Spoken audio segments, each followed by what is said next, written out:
Bueno, vamos a leer Socialismo, Cálculo Económico y Función Empresarial de Jesús Huerta de Soto.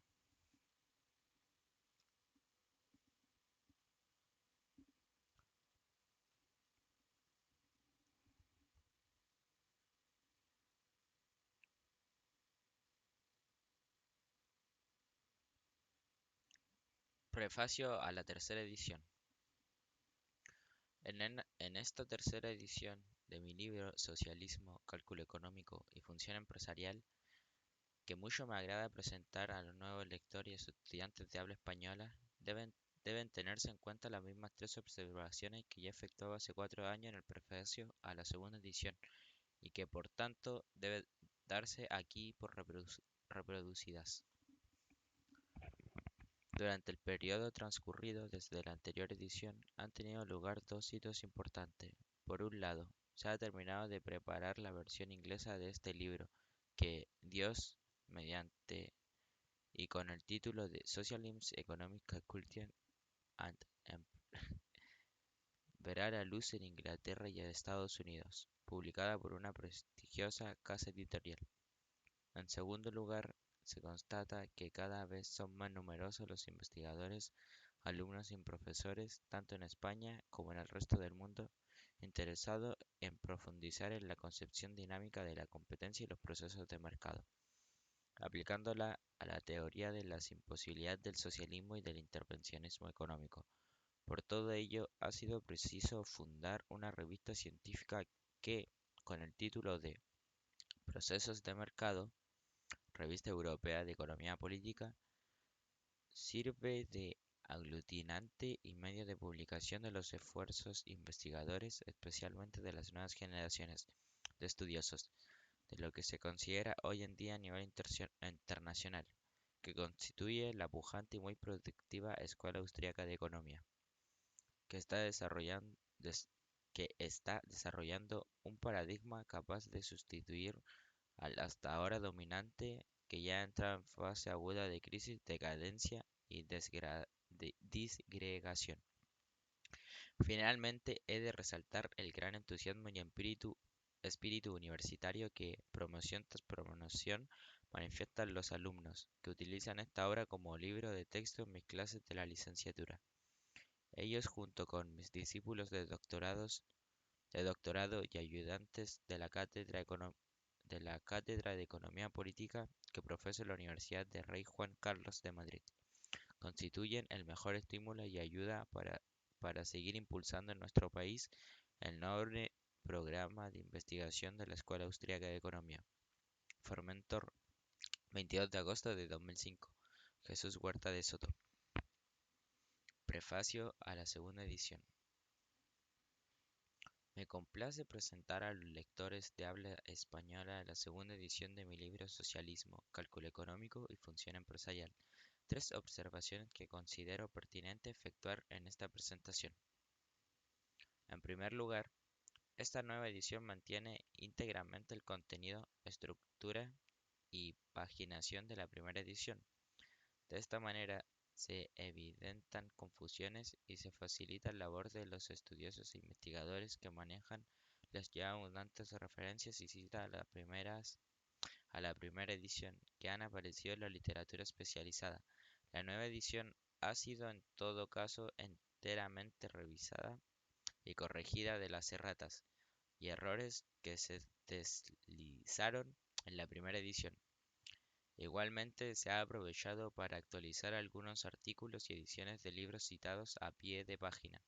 y en la bibliografía, efectuándose también unas ligeras y poco numerosas modificaciones estilísticas.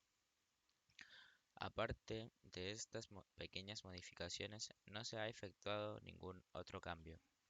En segundo lugar, y por las razones indicadas en el párrafo anterior, se ha renunciado a incluir y comenzar en esta edición los libros y trabajos más significativos que sobre el socialismo se han publicado desde la aparición de la primera edición. Aparte de no ser muy numerosos, poco es lo que aportan de nuevo que no haya sido dicho ya, y su comentario detallado hubiera sido trastocado sustancialmente el contenido de este libro que hemos preferido dejar inalterado. Sí, merece la pena destacar, no obstante, el hito que ha supuesto la publicación por primera vez en España de todos los artículos de Hayek que Hayek escribió en la polémica sobre el cálculo económico socialista, incluidos en el volumen 10 titulado Socialismo y Guerra, de la edición castellana que dirijo en las obras completas de Friedrich von Hayek. Con su importancia, este volumen ha de considerarse un complemento obligado a presentarse el libro del que no disponían los lectores de lengua española cuando apareció en 1992 su primera edición. En tercer lugar, gran satisfacción le produce al autor de estas líneas al constatar cómo, durante los 9 años transcurridos desde la publicación de la primera edición de este libro, se ha venido desmoronando la interpretación tradicional sobre el debate en torno a la imposibilidad del cálculo económico socialista, abriéndose paso un nuevo consenso entre los economistas que, con carácter mayoritario, ya aceptan que dicho debate fue ganado por los economistas austriacos, Mises y Hayek.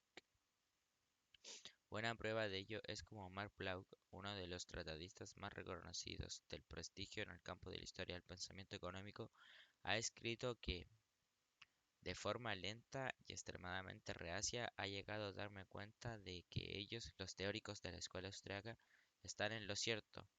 y de que todos los demás hemos estado equivocados, afirmando además al evaluar la aplicación del paradigma neoclásico cara a justificar la posibilidad de cálculo económico en socialista, que es algo tan ingenuo desde el punto de vista administrativo como para dar risa. Solo aquellos emborrachados con el modelo de equilibrio estático perfectamente competitivo puede haberse tragado semejante tontería.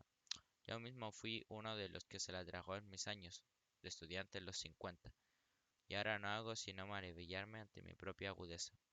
Este reconocimiento es muy importante, pues, solo abrazando la concepción dinámica del mercado y del proceso empresarial que cultivan los economistas de la escuela austriaca, puede apreciarse los errores del socialismo, y ello implica todo un cambio de visión en el mundo de la ciencia económica que, si se continúa, habrá de revolucionar su fundamento y de hacerlo mucho más rica, fructífera, humanista a lo largo del nuevo siglo que acaba de comenzar. Fomentor, 28 de agosto de 2001, Jesús Huerta de Soto. Prefacio a la primera edición. El presente libro es el resultado de un dilatado proceso personal en la formación intelectual que se inició hace casi 20 años, en el otoño de 1973, cuando comencé a asistir de la mano de mi padre, Jesús Huerta Ballester, y gracias también a los buenos oficios de José Ramón Canosa Penata, al seminario semanal sobre economía austríaca que todos los jueves por la tarde mantenía en Madrid los hermanos Joaquín y Luis Reig Albiol, en el domicilio particular de este último. El entusiasmo e inagotable apoyo percibido en todo momento por Luis Reig, junto con la preparación y asistencia y participación en las secciones semanales de este seminario a lo largo de la década de los 70, supuso para mí no solo una extraordinaria experiencia intelectual de inalcanzable valor en mi etapa de formación como economista, sino además la oportunidad de llegar al convencimiento de que solo siguiendo el paradigma de la escuela austriaca se podía dar respuesta a las interrogantes y solucionar las inconsistencias de otros paradigmas alternativos que, como el keynesianismo y el de la escuela de Chicago, al principio me parecieron engañosamente atractivos. Posteriormente, en 1980, gracias a una recomendación del ya Premio Nobel de Economía Hayek, Friedrich Hayek, así como una beca del Banco de España para la realización de sus estudios superiores de economía política en la Universidad de Stanford, pude dedicar 2 cursos académicos completos a profundizar mis conocimientos sobre la escuela austríaca en general y su teoría del capital y de los procesos de mercado en particular. Debo reconocer la gran ayuda recibida durante este periodo de Leonard Liggio y de Walter Winter, del Institute for Humane Studies. entonces situado en Menlo Park, justo al lado de la universidad, y en concreto que hicieran posible a la gran experiencia intelectual que para mí supuso tanto conocer a Murray Rothbard, uno de los más brillantes alumnos de Ludwig von Mises y conspicuo miembro de la escuela austríaca, como discutir con él algunos de los temas más polémicos e interesantes de la ciencia económica. De regreso a España en 1983 y tras la satisfacción que puso recibir de manos de Su Majestad el Rey Don Juan Carlos I el Premio Internacional de Economía que lleva su nombre por mis estudios sobre los planes privados de pensiones y la privatización de la seguridad social. Fui invitado por Gustavo Villapalos Salas, actual rector de la Universidad Complutense de Madrid,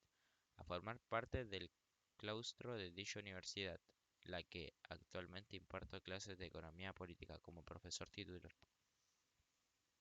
Debo agradecer profundamente a mis alumnos de economía política, tanto de los cursos de licenciatura como del doctorado,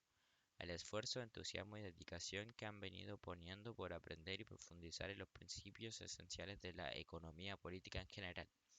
y de la escuela austríaca en particular. Su elevado número, a una media de 300 alumnos por curso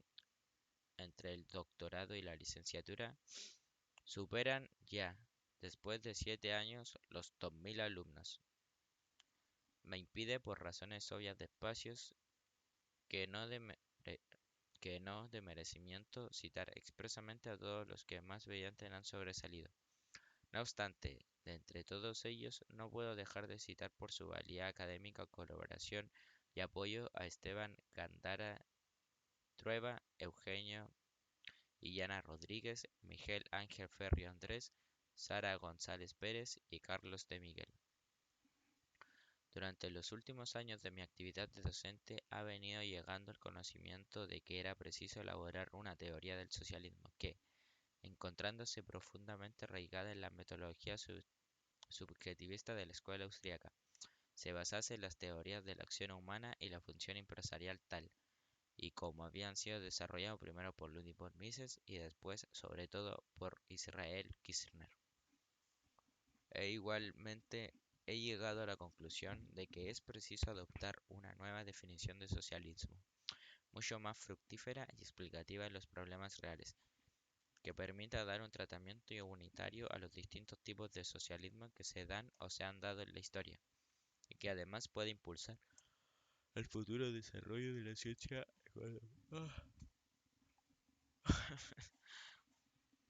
la ciencia económica que, a partir del enfoque propuesto, creo que puede y debe convertirse en toda una teoría sobre los efectos de la coacción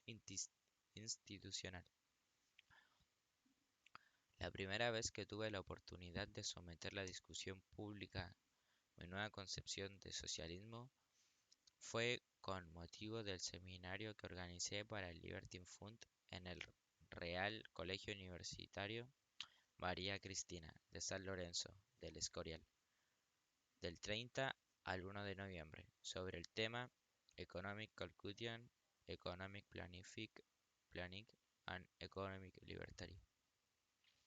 En dicho seminario tuvieron una brillante participación, entre otros, Gerald Discroll y Don Laurel. Este último, uno de los mejores especialistas sobre el debate en torno a la imposibilidad del cálculo económico en el socialismo, me hizo ver la importancia de profundizar en dicho debate, así como la necesidad de proceder a una nueva revisión y reevaluación global del mismo desde el punto de vista de la nueva concepción del socialismo que proponía. De esta manera comenzó la redacción del manuscrito de lo que, bajo el título general de del análisis crítico del socialismo teórico, histórico y ético, pretende ser una de la obra con la que en necesaria extensión y profundidad analiza de manera integrada el fenómeno socialista en sus más importantes facetas y que sistematizado y partiendo de lo que ya ha realizado por otros teóricos en este campo, permite dar una serie significativa de pasos adelante de la comprensión, explicando y explicación y prevención del socialismo. La finalidad de dar a conocer los capítulos que van complementándose no solo para evitar un innecesario retraso en la publicación de los mismos, y que sería ineludiblemente dado lo extenso del programa emprendido, junto con la necesidad práctica de dotar a mis alumnos con nuevos y más actualizados materiales de estudios. Han aconsejado la publicación de la primera parte de mi trabajo, aquella que básicamente corresponde al tratamiento teórico del análisis crítico del socialismo, con el título que ahora se presenta de Socialismo, Cálculo Económico y Función Empresarial, dejando para una futura publicación la aplicación del análisis teórico propuesto en el presente libro tanto en la interpretación histórica de los casos reales del socialismo, como a su estudio de su admisibilidad ética y al desarrollo de una teoría sobre su prevención y desmantelamiento. Han leído el manuscrito del presente libro, ofreciendo valiosos comentarios críticos y sugerencias. Los siguientes profesores: Israel Kirchner, de la Universidad de Nueva York; Lucas Beltrán Flores José; Luis Peraya de Ayala y López de Ayala; José Raga Gil; Francisco Cabrillo Rodríguez y Carlos Rodríguez Brown, todos ellos de la Universidad Complutense de Madrid; Pedro, Pedro Girón, de la Universidad Autónoma de Madrid; Santos Pastor Prieto, de la Universidad de Carlos III de Madrid; Joaquín Trigo Portela, de la Universidad Central de Barcelona; y Javier Paredes Alonso, de la Universidad de Alcalá de Henares. A todos ellos hago constar mi profundo y sincero agradecimiento, y les eximo, como es lógico, de cualquier responsabilidad sobre el contenido final de la obra. Una versión en inglés del capítulo 3 fue esbozada en la reunión regional de la Sociedad Mont Pelerin, que tuvo lugar en Praga a primeros de noviembre de 1991, siendo posteriormente presentada con mucho más detalle y discutida en la First European Conference on Austrian Economics, que, encabezada por Israel Kirchner, tuvo lugar en la Universidad de Maastricht del 9 al 11 de abril de 1992. He de agradecer igualmente el esfuerzo de mis colaboradoras Carmen Galeana, Sandra Moyano y Ann Lewis. Han pasado a máquina y corrigiendo las distintas versiones del manuscrito. También agradezco a mi esposa, colaboradora y alumna Sonsoles Huarte Jiménez el esfuerzo y paciencia y dedicación con que ha soportado mis largas de estudio y trabajo a costa de un tiempo precioso que en muchas ocasiones y en circunstancias normales hubiera debido dedicar a mi familia.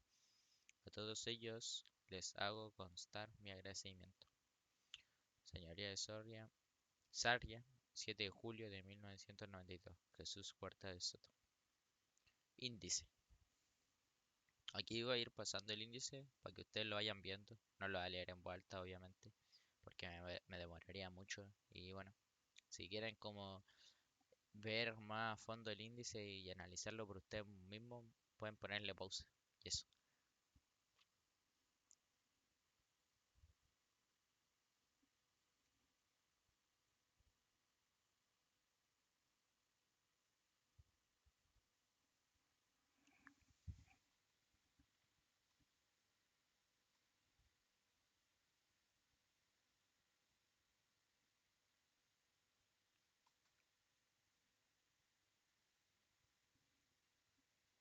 Bueno, como pudieran ver, es un libro largo. Igual voy a tratar de terminarlo este mes, entre 2 a 3 semanas. Pero lo más probable es que se demore 3 semanas porque también voy a leer otras cosas, no solamente este libro. Y bueno, empecemos con capítulo 1. Introducción. En este capítulo introductorio nos proponemos a resumir las principales peculiaridades y novedades del socialismo que vamos a efectuar en este libro. Igualmente se efectuará un breve resumen y evaluación del contenido, estructura y conclusiones de la obra, para terminar indicando una lista de posibles líneas de investigación que, partiendo del análisis propuesto, estimamos que, por su gran interés e importancia, sería preciso emprender. Socialismo y análisis económico. El fracaso histórico del socialismo. La caída del socialismo en los países del este de Europa es un acontecimiento histórico de primera magnitud que, sin duda alguna, ha pillado de improviso a la mayor parte de los estudiosos de la ciencia económica. No se trata tan solo de que la economía como ciencia no haya estado a la altura de circunstancias históricas de enorme importancia que no ha sido capaz de prever, sino que tampoco, esto es aún más grave, ha sabido desempeñar el papel de proporcionar al género humano el instrumental analítico necesario para permitirle evitar a tiempo los graves errores cometidos. Todo lo contrario, en muchas ocasiones se ha utilizado su aureola y prestigios científicos para justificar y alentar políticas económicas y sistemas sociales que ostensiblemente han fracasado, con un costo desproporcionado en términos de sufrimientos humanos. Ante esta situación, los economistas del mundo occidental, lejos de manifestar un profundo malestar o desconcierto, siguen haciendo su ciencia como si nada hubiera sucedido. Y en aquellas contadas ocasiones en las que un economista de prestigio se ha planteado la incómoda cuestión relativa a lo que ha podido suceder para que la mayoría de los teóricos profesionales fueran incapaces de evaluar adecuadamente y prever a tiempo el curso de los acontecimientos, se han dado respuestas que, por ingenuas y superficiales, son muy poco satisfactorias. Así, por ejemplo, se ha hablado de un error en la interpretación de los datos estadísticos que, procedentes de los sistemas de socialismo real, se habrían aceptado por la profesión sin el suficiente espíritu crítico. También se ha mencionado la insatisfactoria consideración científica que se ha dado al papel que los incentivos juegan en la vida económica. Poco más es lo que hasta ahora se ha oído de mea culpa por parte de la profesión y de sus miembros más destacados. Nadie, o mejor dicho, casi nadie, se ha planteado la imposibilidad de que quizás la esencia misma del problema radique en el método y en la forma de hacer economía, que han venido preponderando en nuestra ciencia, precisamente a lo largo del mismo número de años que de manera aproximada y durante este siglo han pervivido los sistemas socialistas. Y son más que suficientes los dedos de una mano para enumerar a aquellos economistas que han acometido la inexcusable y trascendental tarea de sacar a la luz y reevaluar el contenido del debate en torno a la imposibilidad económica del socialismo, que, iniciado a instancias de Ludwig von Mises en 1920, se extendió a lo largo de las décadas subsiguientes. Dejando a salvo estas tan aisladas como honrosas excepciones, parece como si la mayoría de los economistas prefieren orientar a partir de ahora sus investigaciones extendiendo la ley del silencio sobre todo lo escrito hasta hoy sobre el socialismo, tanto por ellos los mismos como por sus predecesores, y, sin embargo, no puede pasarse la página al socialismo en la historia como si su fracaso ninguna influencia fuera a tener sobre el conocimiento humano de tipo científico. En efecto, la historia del pensamiento económico quedaría completamente coja si de nuevo éste se dispersara a partir de ahora el análisis de los problemas puntuales más acuciantes de cada momento, olvidando la necesidad fundamental de someter a una profunda revolución y estudios críticos los análisis sobre el socialismo hasta ahora efectuados, y, en particular, de pronunciarse definitivamente en términos de refutación teórica sobre este sistema social. Aparte de que si esto fuera así, forzosamente tendría que considerarse que la ciencia económica otra vez habría traicionado a las grandes esperanzas que la humanidad tiene el derecho de poner en ella. En efecto, el socialismo, como sistema abstracto de pensamiento fuertemente arraigado en la innata arrogancia soberbia racionalista del ser humano, estará históricamente predestinado a aflorar la forma recurrente, si es que no se aprovecha la oportunidad histórica que con carácter único y quizás irrepetible ahora se nos presenta para hacer un profundo un examen de conciencia teórico, explicitar los errores cometidos, revaluar globalmente el instrumental analítico utilizado y no permitir que se dé por cerrado ninguna etapa histórica sin haber llegado con carácter previo a las necesarias y tan definitivas como sea posible conclusiones teóricas. El punto de vista subjetivo en el análisis económico del socialismo. La tesis básica que mantenemos y desarrollamos a lo largo de este libro es que el análisis del socialismo solo puede y debe llevarse a cabo desde la óptica de una profunda y clara concepción de la acción humana y de los procesos dinámicos de interacción social que la misma da lugar, o expresado de otra forma, que el análisis económico del socialismo hasta ahora efectuado en su mayor parte no ha sido capaz de incorporar satisfactoriamente el individualismo metodológico y la perspectiva subjetivista que, de acuerdo con Hayek, son imprescindibles para el desarrollo de nuestra ciencia. En efecto, según este autor, eh, y esto es precisamente lo que nos hemos propuesto en nuestro trabajo de investigación sobre el socialismo, al saber desarrollar sobre la base una radical y coherente aplicación del subjetivismo,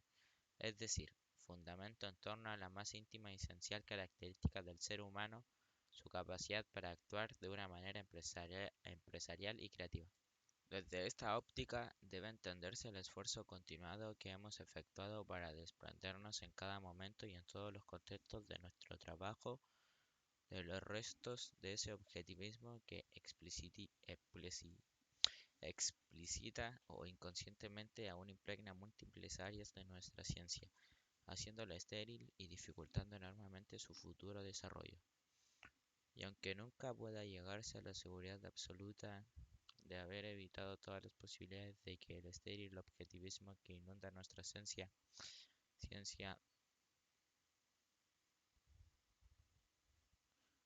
haya podido introducirse subrepticiamente en nuestro análisis, quizás y especialmente debido a los largos años de deformación académica que cualquier estudiante de economía sufre durante sus estudios universitarios. Se ha hecho todo lo posible por romper con el paradigma imperante que todo lo ahoga, de manera que hemos sido especialmente cuidadosos evitando caer en el error de considerar los fenómenos económicos tengan una existencia material y objetiva al margen de la interpretación y conocimientos subjetivos que de los mismos van creando los seres humanos cuando actúan. Hemos pasado, por tanto, a concebir la economía como una ciencia que trata exclusivamente sobre cualidades espirituales, es decir, sobre la información o conocimiento subjetivo que se crean y generan por los seres humanos en los procesos de interacción social. Nuestra definición de socialismo. El deseo ya anunciado de aplicar el subjetivismo con el máximo rigor y consistencia posible en el análisis del socialismo se plasma ante todo en nuestra definición de este sistema social. En efecto, ya hemos dicho que para nosotros la esencia más íntima y característica de la naturaleza de todo seres humanos es su capacidad para actuar de forma libre y creativa. Pues bien, desde esta óptica entendemos que el socialismo es todo sistema de agresión institucional contra el libre ejercicio de la acción humana o función empresarial. Más adelante en el capítulo 3 tendremos la oportunidad de explorar con detalle todos los elementos e implicaciones de nuestra definición, analizando las importantes y fructíferas ventajas comparativas de la misma en relación con los restos de las definiciones que hoy se han utilizado. Ahora solo nos interesa recalcar o que al concebir el socialismo como la sistemática antiacción violenta o, si se prefiere, coacción institucional. Nuestro análisis del socialismo inevitablemente y necesariamente se generaliza y se convierte en toda una teoría económica sobre la coacción institucional. Además, se hace evidente que el análisis de las implicaciones teóricas que produce la agresión sistemática contra la acción e interacción humanas exige con carácter previo de comprender y conocer con suficiente profundidad los principios básicos del análisis teórico de la acción humana no coaccionada. Y a este fin se encuentra dedicado todo el capítulo 2 de este libro, que desarrollaremos bajo el título genérico de la función empresarial. La función empresarial y el concepto de socialismo. Nuestra concepción de la función empresarial es a la vez muy amplia y precisa. En un sentido general, consideramos que los conceptos de función empresarial y acción humana son sinónimos. En un sentido más estricto, la función empresarial consiste en la capacidad típicamente humana para darse cuenta de cuáles son las oportunidades de ganancias que existen en nuestro entorno. La acción, por tanto, es un fenómeno típicamente empresarial cuyos principales elementos y características estudiamos con detalle en el capítulo 2. De entre todas ellas, la más sobresaliente es la capacidad creativa y coordinadora de la empresarialidad. En efecto, todo acto empresarial crea y genera nueva información de naturaleza tácita y dispersa, práctica y subjetiva, y hace que los actores implicados en el mismo tiendan a ajustar o disciplinar su comportamiento en función de las necesidades y circunstancias de los demás, creando de esta manera espontánea e inconscientemente los vínculos que hacen posible la vida en sociedad. Además, solo la función empresarial es capaz de generar la información que es precisa para hacer posible el cálculo económico, entendido, entendido como todo juicio estimativo sobre el resultado de los diferentes cursos de acción. Pues bien,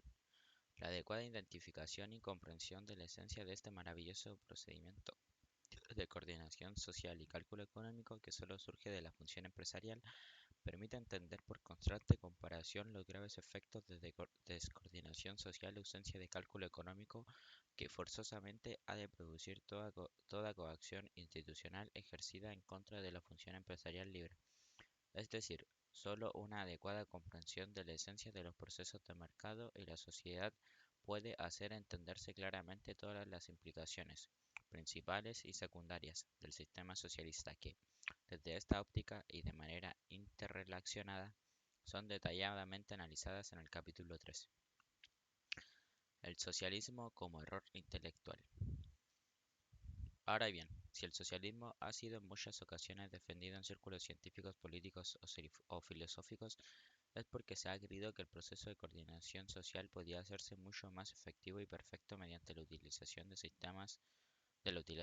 sistemática de la coacción.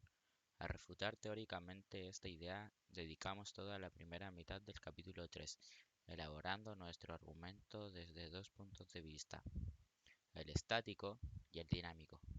que son distintos pero complementarios. Nuestra conclusión es que el socialismo entendido de esta manera no es sino un error intelectual, puesto que teóricamente no es posible coordinar la sociedad mediante la utilización e imposición sistemáticas de mandatos coactivos. La segunda mitad del capítulo 3 se dedica, por una parte, a estudiar las implicaciones y consecuencias secundarias de nuestro argumento esencial en una perspectiva encantada y multidisciplinar, dedicándose por otra parte a explicar y defender nuestra definición de socialismo frente a las concepciones alternativas que históricamente han venido utilizándose. Por último, se presenta una anatomía de las diferentes variedades o tipos históricos de socialismo que, distinguiéndose entre sí por sus distintas motivaciones, grados de intervención y otras peculiaridades,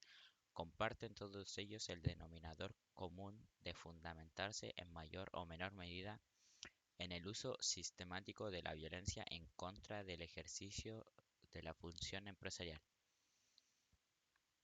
2. El debate en torno a la imposibilidad del cálculo económico en el socialismo. A la luz del análisis del socialismo que hemos comentado en el apartado anterior, se hace evidente la necesidad de reevaluar el debate que sobre la posibilidad del cálculo económico socialista tuvo lugar en los años 20 y 30 de este siglo entre Mises y Hayek,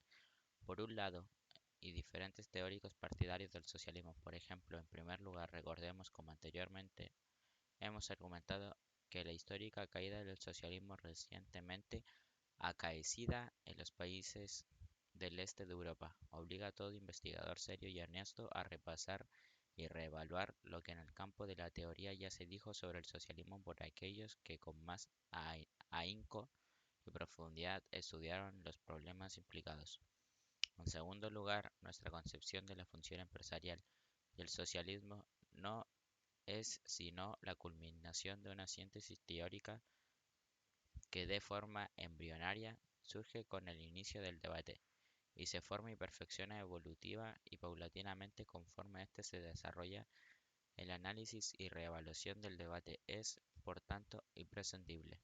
para comprender con detalle y claridad todas las implicaciones del análisis del socialismo que aquí proponemos. Finalmente, el estudio del debate pone en manifiesto el fracaso del paradigma dominante, basado en el análisis del equilibrio para entender los problemas teóricos del socialismo.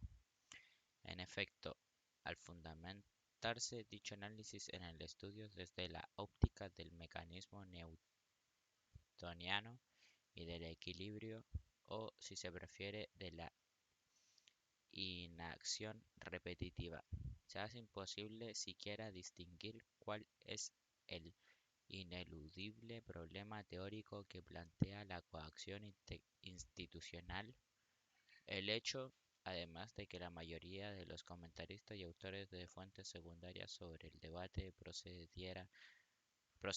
del mencionado paradigma, explica por qué fueron incapaces de comprender el contenido del desafío planteado por Mises y Hayek, así como la pervivencia durante tantos años del mito en torno al triunfo del lado socialista en la polémica que comentamos. Ludwig von Mises y el estudio del debate sobre el socialismo. No es una pura casualidad que el debate se iniciara a raíz de las aportaciones elaboradas de Mises poco después de la Primera Guerra Mundial. En efecto, solo alguien que, como Mises, había llegado a tener un profundo conocimiento sobre la esencia e implicaciones de los procesos de mercado movidos por la acción humana, fue capaz de intuir y comprender los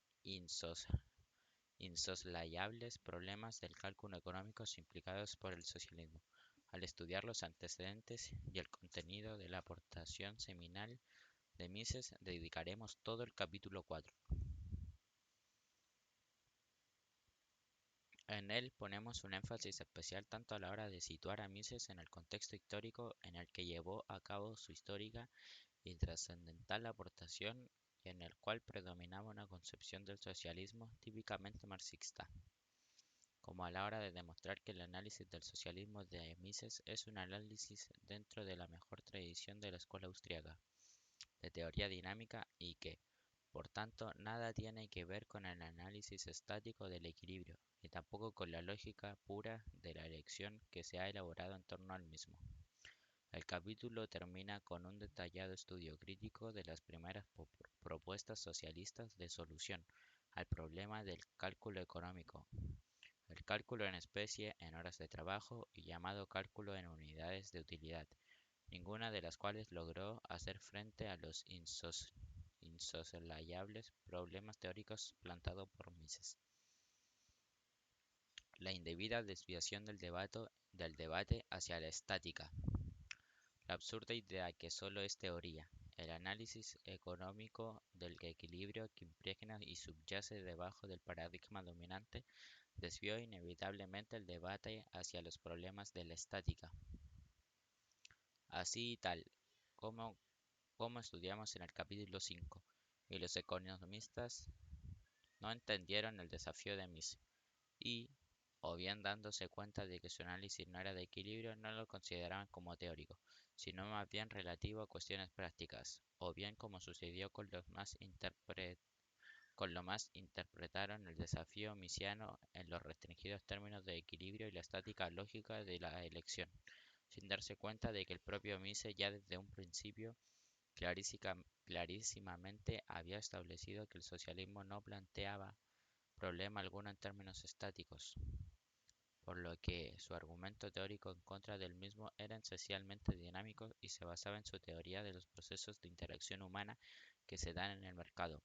Por todo ello, la desviación del debate hacia la estática fue irrelevante,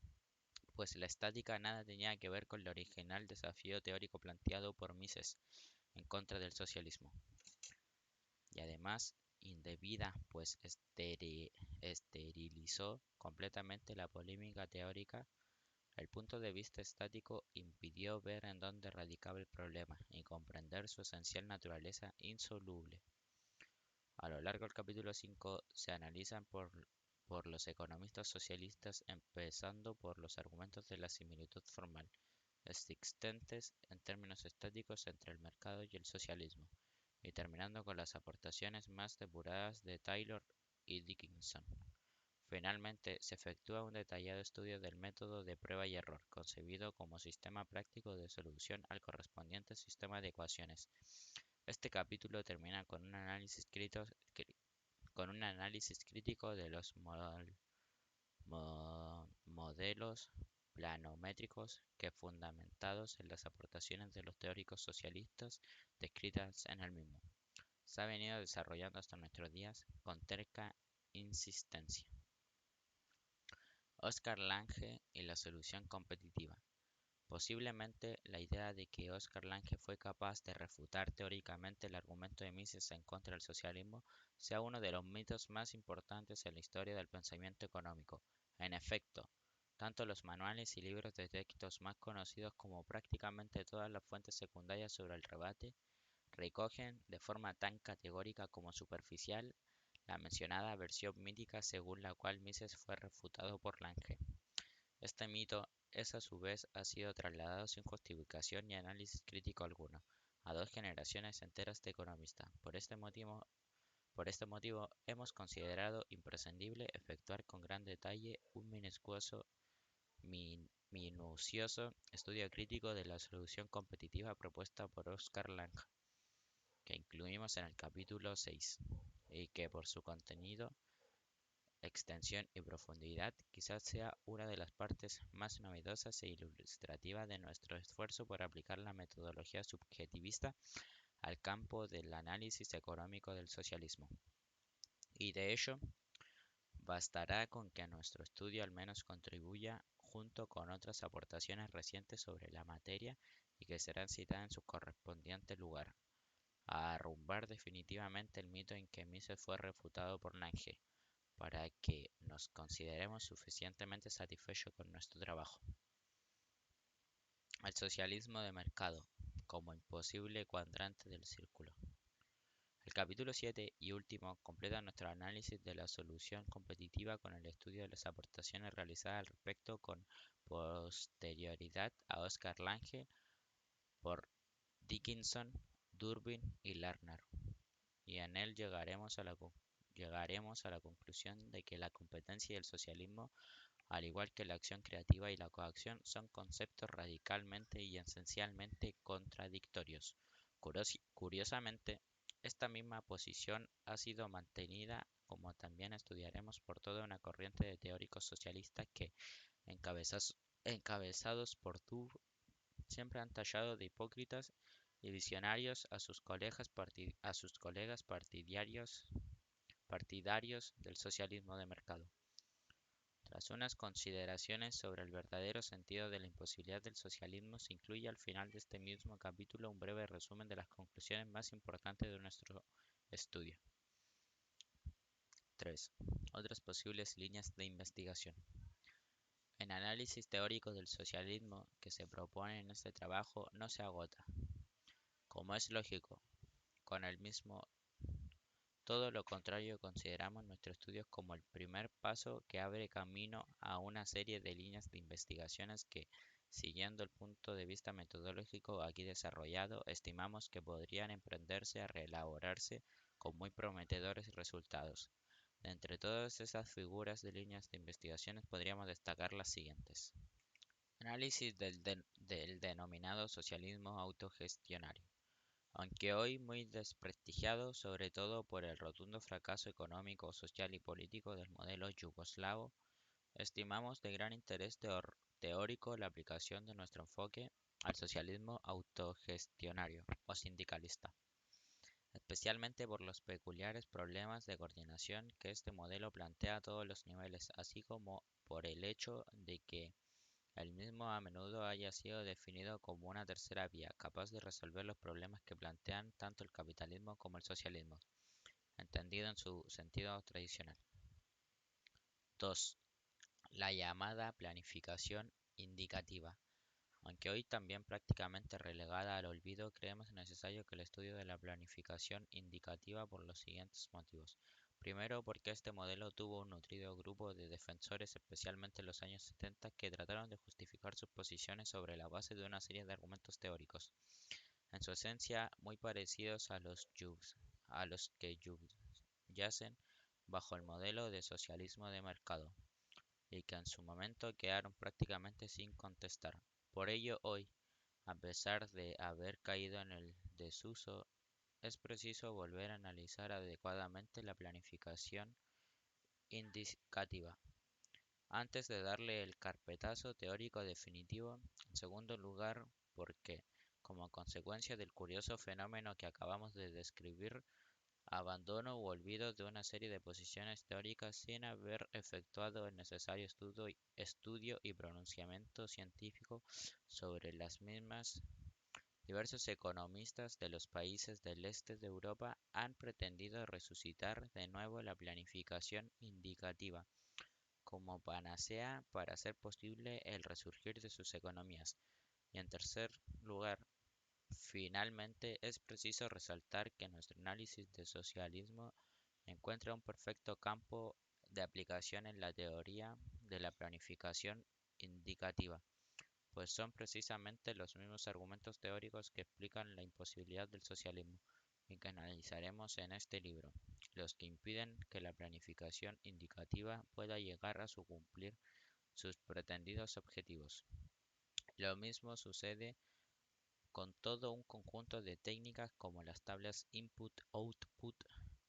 Muchos economistas cientistas siguen tercamente pretendiendo utilizar como un instrumento para hacer factible la planificación, sea esta o no indicativa.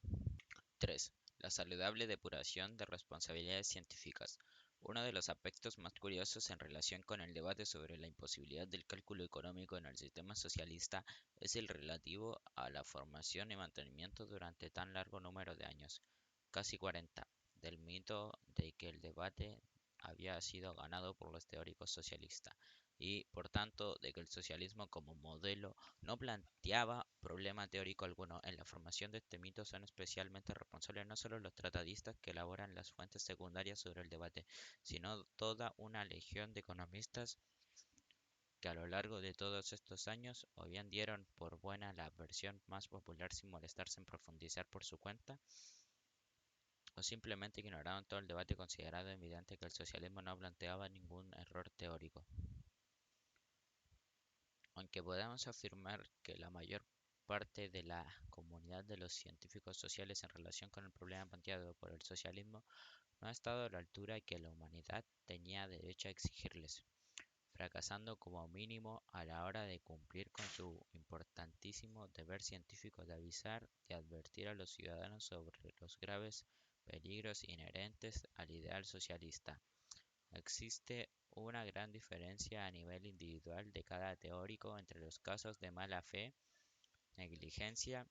o simple ignorancia. Por ello, se hace imprescindible llevar a cabo una muy saludable y formativa depuración de responsabilidades científicas que,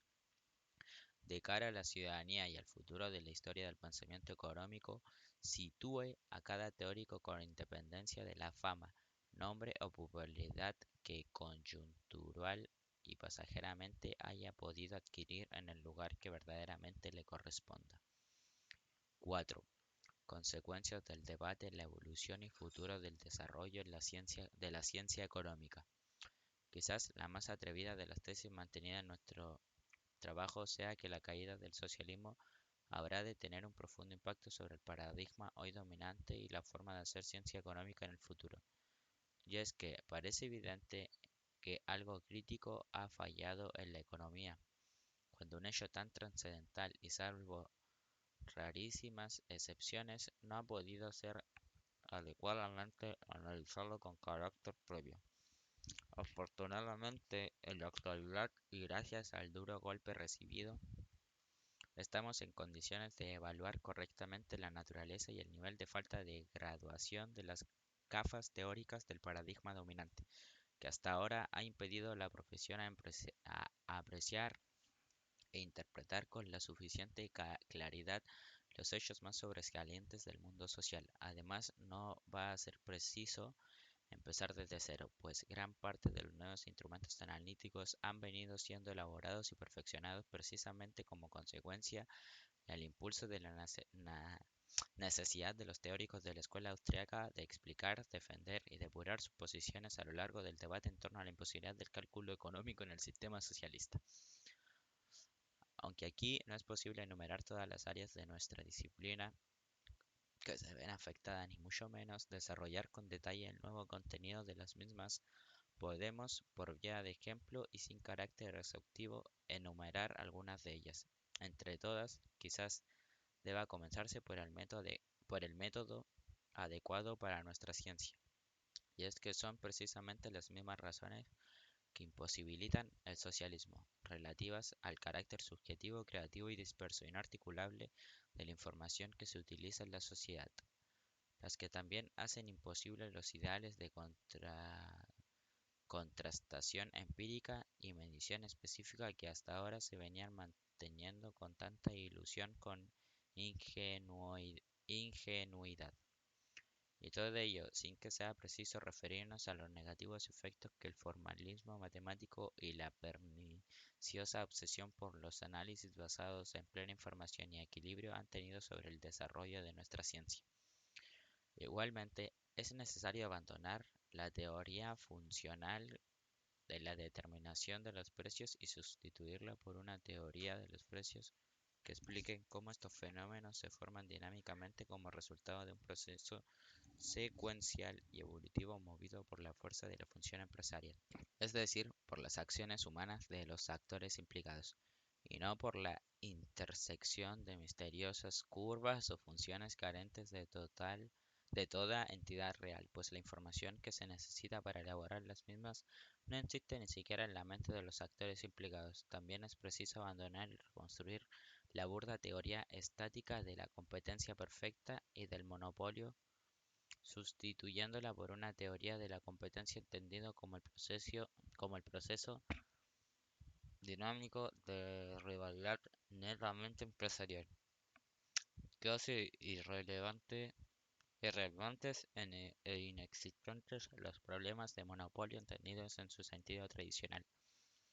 y fija su atención en las restricciones institucionales al libre ejercicio de la empresarialidad en cualquier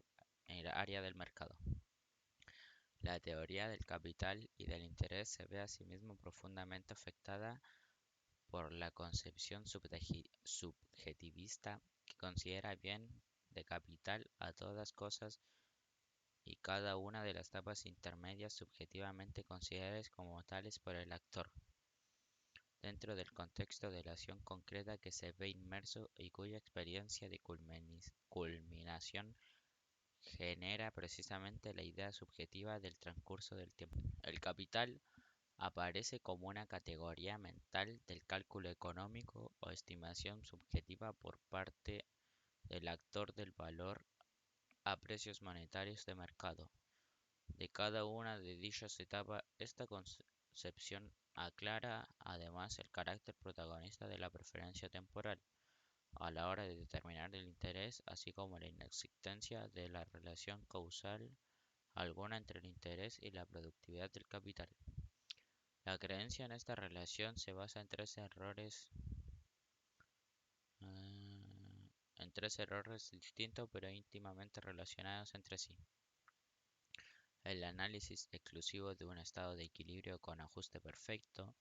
la consideración de la producción como un proceso instantáneo que no conlleva tiempo, y la creencia que el capital es un mítico fondo de existencia real separado de la mente humana y que se reproduce solo. Quizás la teoría del dinero, del crédito y de los medios financieros constituya el desafío teórico más importante para nuestra ciencia en el próximo siglo. De hecho, nos atrevemos a afirmar que, cubierto el gap teórico que representa el análisis del socialismo, el campo más desconocido y a la vez trascendental es el monetario, en donde imperan por doquier la coacción sistemática, los errores metodológicos y el desconocimiento teórico. Y es que las relaciones sociales en las que se ve implicado el dinero son, con gran diferencia, las más abstractas y difíciles de entender, porque el conocimiento generado e implicado por las mismas es el más vasto, complejo e inaprehensible, lo cual hace que la coacción sistemática en esta área, con diferencia la más dañina y perjudicial, la teoría del intervencionismo en general y la de los siglos económicos en particular, se ven perfectamente englobadas en la definición y análisis del socialismo propuesto en este libro, y que claramente explican los perturbadores efectos sobre la coordinación intra-intertemporal del mercado que motiva la coacción sistemática en todas las áreas y en especial en la monetaria y fiscal. La, la teoría del crecimiento y del desarrollo económico basada en el equilibrio en los agregados macroeconómicos han elaborado de espaldas y verdadero protagonista del proceso, el ser humano, y su perspicacia y capacidad creativa empresarial. Es por tanto preciso reconstruir toda la teoría del crecimiento y el subdesarrollo, eliminando todos los elementos justificativos de la coacción institucional, que hasta ahora la hacían dañina y estéril, recentrándola en el estudio teórico de los procesos de descubrimiento de oportunidades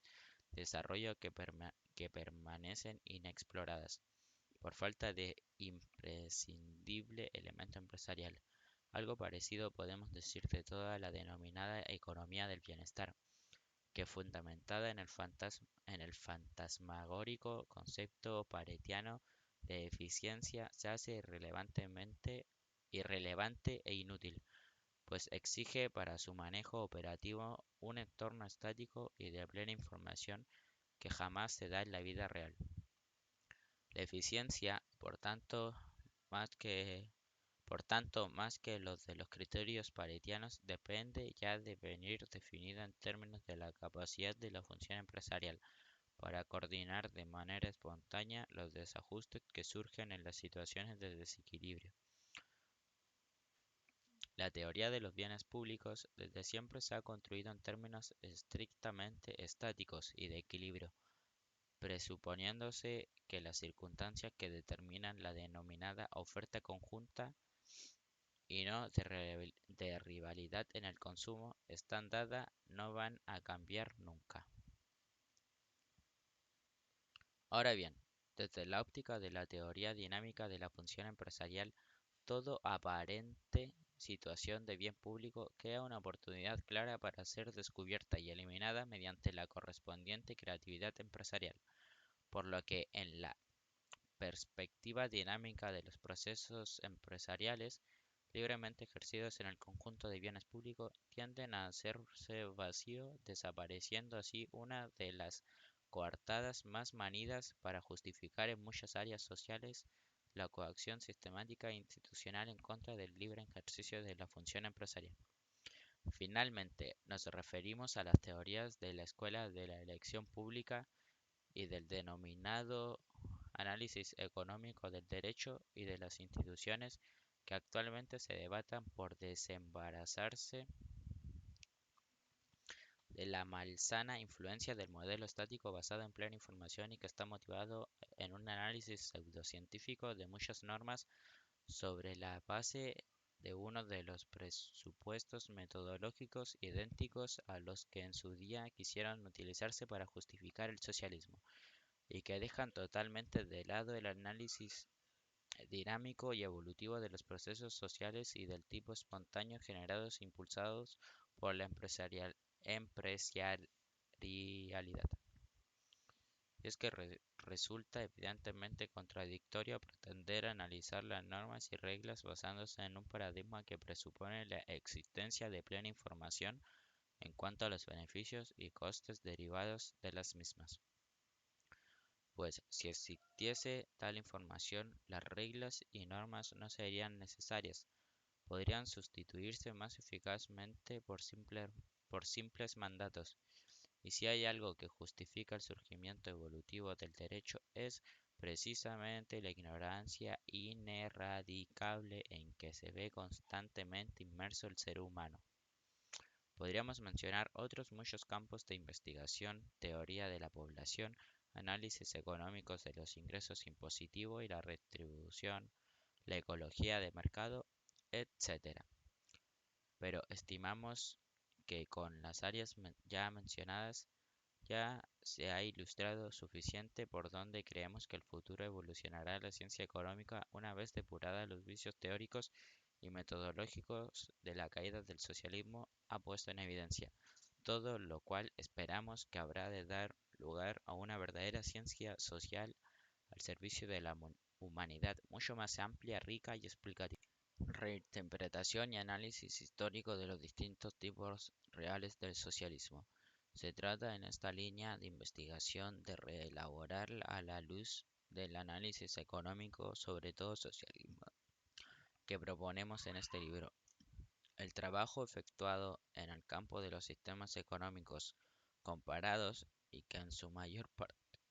por carácter del necesario instrumental analítico hasta ahora ha adolecido de importantes defectos. El objetivo es, por tanto, llevar a cabo un detallado estudio de reinterpretación histórica de todos y cada uno de los distintos tipos de socialismo que se han dado o aún siguen perviviendo en el mundo real, con la finalidad no sólo de ilustrar la teoría, sino de observar hasta qué punto los hechos parecen desenvolverse o no según lo expuesto por esta. El desarrollo de una teoría sobre la inadmisibilidad ética del socialismo. Es preciso plantearse si los esfuerzos efectuados para encontrar una fundamentación teórica a la idea de justicia y a sus aplicaciones adolecen o no los vicios metodológicos y analíticos criticados en nuestro trabajo, o, expresado de otra forma, hay que intentar reconstruir la teoría de la justicia abandonada en el paradigma estático y en plena información para dar una entrada a la realidad creativa e incierta de la acción humana, de manera que pueda estudiarse hasta qué punto el socialismo, además de tratarse de un error intelectual y de un fracaso histórico, es o no, con carácter adicional, éticamente inadmisible. 7. Elaboración de una teoría sobre la prevención y desmantelamiento del socialismo. Si se llega a la conclusión de que el socialismo, además de un fracaso histórico y un error intelectual, es éticamente inadmisible, será finalmente necesario elaborar toda una teoría táctica y estratégica sobre el desmantelamiento y la prevención del socialismo. Se tratará de un estudio Se tratará de estudiar las dificultades específicas que plantea el desmantelamiento de cada de tipo histórico de socialismo: real, socialdemócrata, autogestionario, etc., evaluando en generales las ventajas e inconvenientes de las distintas alternativas o cursos de acción y en particular del gradualismo versus la revolución, según las circunstancias específicas que puedan darse en cada caso. La prevención, por último, adquiere una importancia protagonizada, dado el carácter recurrente, sinuoso y esencialmente corruptor de los mecanismos que fomentan en cada momento el resurgir del socialismo, y que hace que sea preciso estar continuamente alerta, y no solo en el campo científico, sino también al nivel de defensa y fomento de las instituciones, hábitos y principios y comportamientos pautados que exige todo entramado social sano y libre de coacciones sistemáticas. 4. Conclusión. Era preciso efectuar todas las anteriores consideraciones para situar debidamente en su contexto nuestro estudio sobre el socialismo y la coacción institucional. Solo una adecuada comprensión de la teoría general de la acción humana puede aclarar las ineludibles consecuencias que surgen siempre que se pretende impedir por la fuerza el libre ejercicio de la acción empresarial. El centro de nuestro análisis es, por tanto, el ser humano, entendido como sujeto actor creativo que lucha denodadamente a lo largo de la historia por manifestar y ejercer su más íntima naturaleza, libre de las trabas y coacciones que de manera sistemática y con los más variados e injustificados pretextos se le quiere imponer.